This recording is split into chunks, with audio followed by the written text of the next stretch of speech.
मुकेश अग्निहोत्री जी। राधे राधे महाराज जी।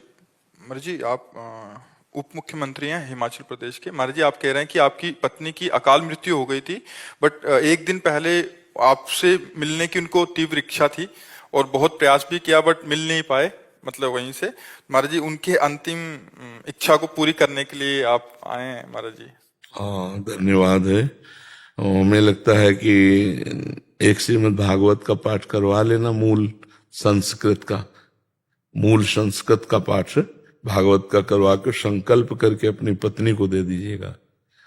तो मूल संस्कृत के पाठ से क्या है कि अकाल मृत्यु में जहां भी जो भी गति होगी उसमें उन्नति हो जाएगी, क्योंकि भागवत इतनी समर्थ है कि धुंधकारी प्रेत बन गया था, फिर भी उसे भागवत ने भगवत स्वरूप प्रदान करके परम पद दिया। विमान आया था गोकर्ण जी के सामने, तो हमको लगता है कि तस्मात् शास्त्रम प्रमाणम थे। तो अगर उनकी इच्छा की पूर्ति, तो उनकी सदगति की भी पूर्ति करवा दीजिए।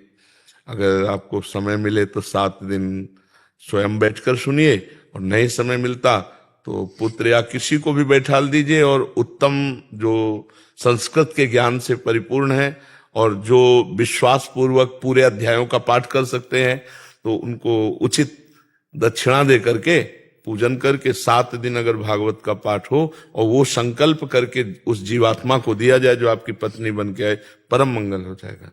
आप ऐसा कर लेना। शायद भगवान ने इसीलिए आपको भेजा होगा कि उसका मंगल हो जाए। हाँ, जीव का मंगल होना, भगवान की लीला कथा और भगवान के भक्त, यही है जहां से मंगल होता है।